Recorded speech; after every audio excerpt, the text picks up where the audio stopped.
নমস্কার বন্ধুরা, কেমন আছেন? আশা করি সকলে ভালো আছেন। এই মুহূর্তে আপনাদের সাথে শেয়ার করব প্রত্যেকটা ডিপিএসসির লিস্ট কিন্তু আমি দিয়ে দিয়েছি এবং এর মধ্যে কিন্তু আরো একটা তথ্য উঠে আসলো বন্ধুরা, সেটা হলো নতুনদের জন্য কিন্তু আবার নতুন করে ভ্যাকান্সি দিয়ে কিন্তু নিয়োগ হতে চলেছে। এবং আপনাদেরকে আরো কিছু তথ্য দিয়ে রাখবো যে প্রাইমারিতে যারা জয়েন করলেন গতকাল থেকে 6 তারিখ থেকে যারা জয়েন করছেন তাদের কিন্তু আবার বেতন বেড়ে গেল। কিরকম? আপনারা জানেন যে প্রাইমারিতে জয়েন করলে প্রথম বেসিক হয় 28,900 এবং হাতে স্যালারি পাবে মোটামুটি 35,758 টাকা। যদিও এখানে 150 টাকা বাদ যাবে, তো আরো 4% দিয়ে মানে এই ক্যালকুলেশন করে দেখা গেল প্রায় 36,914 টাকা, মানে প্রায় 37,000 টাকা দিয়ে কিন্তু এই বেতন শুরু হচ্ছে।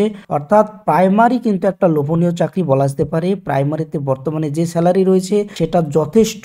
সুতরাং এই চাকরি যে কোনো উপায়ে কিন্তু কনফার্ম করতে হবে, আর এই কনফার্ম করতে গেলে কিন্তু বিভিন্ন টেকনিক অবলম্বন করে কিন্তু এই চাকরি কনফার্ম করতে হবে। আপনারা জানেন সম্প্রতি বিএড এনআইএস সবগুলোই কিন্তু বাদ গেছে, যার জন্য কিন্তু বর্তমানে যারা ডিএলএড ছিল তাদের চাকরি কিন্তু এক প্রকার কনফার্ম হয়ে গেল। কিন্তু আপনাদেরকে আরো তথ্য দিয়ে রাখি, সামনে কিন্তু ম্যাট 1594 এই কেসটা কিন্তু খুবই গুরুত্বপূর্ণ। এই কেস যদি সুপ্রিম কোর্টে জিতে যায় তাহলে প্রচুর সংখ্যক ছেলে মেয়ে কিন্তু আবার কিন্তু ডিএলএড হয়ে বেরিয়ে আসবে। অতএব আরো কম্পিটিশন বাড়বে, আর কোনো রকম ভাবে যদি ম্যাট 1594 কে যদি বাঁচানো যায় তাহলে কিন্তু এই ছেলে মেয়েগুলো কিন্তু নতুন করে পাশ করবে না, অথবা কম্পিটিশনও থাকবে না। এবং আপনাদেরকে বলে রাখবো, এই নিয়োগের আগে মাননীয় গৌতম পাল মহাশয় বলেছেন যে প্রাথমিকে এই নিয়োগ প্রক্রিয়া কমপ্লিট হয়ে গেলে কিন্তু আমি আবার নোটিশ দেব, আবার নিয়োগ প্রক্রিয়া চালু করব।